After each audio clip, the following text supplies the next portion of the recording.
ఎదురు తిరిగినందుకే, మోసేకి వ్యతిరేకంగా మాట్లాడినందుకే, మోసే దేవుని నిందించినందుకే వాళ్ళకి ఏమొచ్చింది? ఎందుకంటే మనుషుడు తప్పు చేస్తే ప్రకృతిలో ఉన్న భాగం మనుషుడికి ముప్పుగా వేసింది. రెండు భాగాలైనాయి.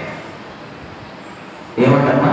ఒకటేమో గాలి ద్వారా యోన కాలంలో ఏం చేసిందంటే ఇప్పుడు ఆ రోజు ముప్పు కలిగించింది అతని క్రమపరచడానికి. ఇక్కడ కోరాను, నాతాని, అబ్రహాము కుటుంబాలను దేవుని పిల్లలకి వ్యతిరేకంగా బతికినందుకు, దేవుని పిల్లలు నిందించినందుకు, ఇదిగో దేవునికే అసభ్యకరమైనటువంటి కార్యక్రమాలు చేసినప్పుడు ఇదిగో ఈ భూమి ద్వారా ఏం చేసినప్పుడు ఏం చేస్తాడు? ఎందుకంటే ఈ విధంగా కూడా ముప్పు కలిగిస్తున్నాడు అని చెప్పి మాట్లాడుతుంది. అందుకనే అందరిని బట్టి కూడా, సమాజాన్ని అందరిని బట్టి కూడా ఈ రోజుకి నేలగా పిలువబడుతున్న చాలా మంది నేనంతా లేచారు. ఈ నేల ఏం చేసిందంటే యోవేలు గ్రంథము, ఆమోసు గ్రంథము, ఈ గ్రంథాలలో ఏమని మాట్లాడతారు? ఎందుకంటే పెరిగిపోయిన భార్య గోనె పట్ట కట్టుకొని ఏ విధంగా అందలాచుచున్నదో అని చెప్తుంది. పెరిగి కంటే ఉమ్మా భర్త, భర్త పోయిన భార్య ఏ విధంగా అందలాడుతుందో, అందలాచమంటే ఏడ్చడం, దుఃఖిస్తుందో, రోధిస్తుందో భూమి అలా అందలాచుతున్నా. ఎవరు నమ్మగలరు చెప్పండి?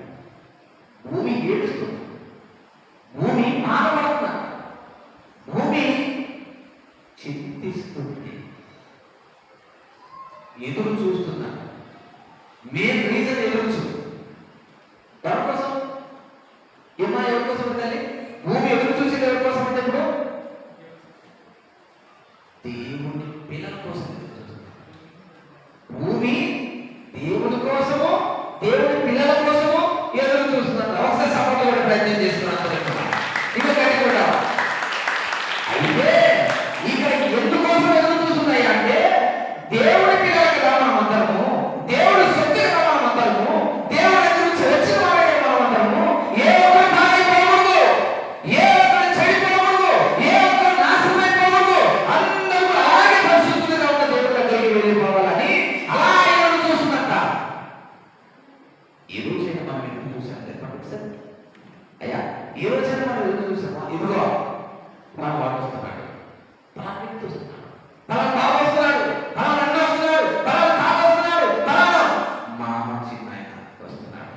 ఈరోజు వాక్యం చెప్పాలి, దేవుడికి నడిపించాలి, దేవుడిని సంతోషం పెట్టాలి, నన్ను బట్టి దేవుడు ఆనందపడాలి. ఇదిగో ఈరోజు ఆ వ్యక్తికి నేను వాక్యం అందించాలి, ఈరోజు ఆ వ్యక్తికి మాట నేర్పించాలి, ఈరోజు ఆ వ్యక్తికి ప్రార్థన నేర్పించాలి, ఈరోజు ఆ వ్యక్తిని నేను సక్రమమైనటువంటి సాక్షాత్తు దేవుడు మార్గంలోనికి నడిపించే ప్రయత్నం చేసుకోవాలని ఏ రోజైనా మానవులు మనం ఎదురు చూసామంటే కష్టమే అనిపిస్తుంది. కష్టమే. ప్రార్థన ప్రారంభంగా ఆ వ్యక్తి ప్రార్థన నేర్పాడు. ఎప్పుడు కలిసిన ప్రార్థన నేర్పేయమని ఎలా ఇన్ని మాటలు మాట్లాడుతుంటే ప్రార్థన రాదా? మానవుని ఆలోచన, ఉద్దేశము, జ్ఞానము, తలపు అన్నీ ఎదురే దేవుడికి. ఒకసారి చూడండి, ఆ రోమిలకు రాసిన పత్రికలో ఎంత బాధపడుతుంది ఈ సృష్టి అలా, ఎంత వేదన చెందుతుంది ఈ సృష్టి అలా, ఎంతగా దిగులు పడుతుంది ఈ సృష్టి అలా అంటే ఒకసారి మీరు చూస్తున్నారు. 8వ అధ్యాయం రోమిలకు రాసిన పత్రిక 8వ అధ్యాయంలో ఆయన మాట్లాడుతూ ఎంత చక్కటి విషయాన్ని తెలియజేస్తున్నారో 19వ వచనంలో చెప్తున్నారు. దేవుని కుమారుల ప్రత్యక్షత కొరకు సృష్టి మిగుల ఆశతో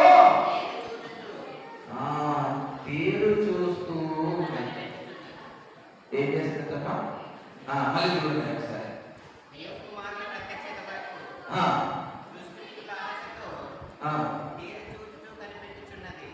తీరు చూస్తూ కనిపెట్టుచున్నది. తీరు చూస్తూ ఇలా అప్పుడప్పుడు కొంతమంది అమ్మలు అయ్యగారు రానప్పుడు ఏం చేస్తుంటే చాలా బయటకు వచ్చి మా అయ్యగారి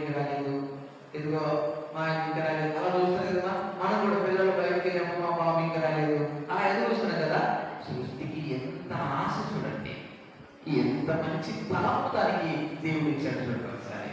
నిజంటే ఎంత తలంపు అంటే ఇదిగో ఈ మాటలు బట్టి మనం ఆలోచన చేసుకోబోతుంటే సృష్టి మిగుల ఆశతో ఎదురు చూస్తూ ఉందంట.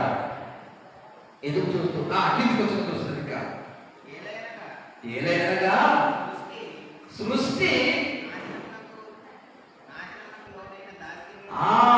నాశనములకు లోడైన దాస్యముల నుండి విడిపింపబడి దేవుని పిల్లలు పొందబో మహిమగల స్వాతంత్రమును పొందులను నిరీక్షణ కలదై స్వేచ్ఛగా కాక దాన్ని మోహరించిన వారి మూలంగా వ్యర్థపరచబడను.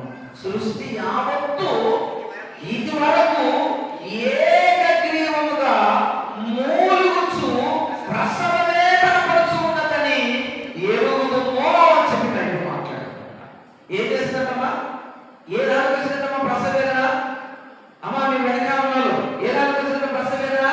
ఈ సృష్టికి, ఈ భూమికి, ఈ ప్రకృతికి అంతా కూడా ఎందుకు వచ్చిందయ్యా ప్రసవ వేదన అంటే ఇదిగో ఏకగ్రీవంగా అది మూలుగుతుందంట, అది బాధపడుతుందంట, ప్రసవ వేదన పడుతుందని చెప్పి మానవుడికి అర్థమయ్యే రీతిలో బైబిల్ రాయించాడు దేవుడు. ఒకసారి చెప్పకూడదు. ఎందుకయ్యా అంటే నా ప్రసవ వేదన ఎవరి కోసం పడదయ్యా?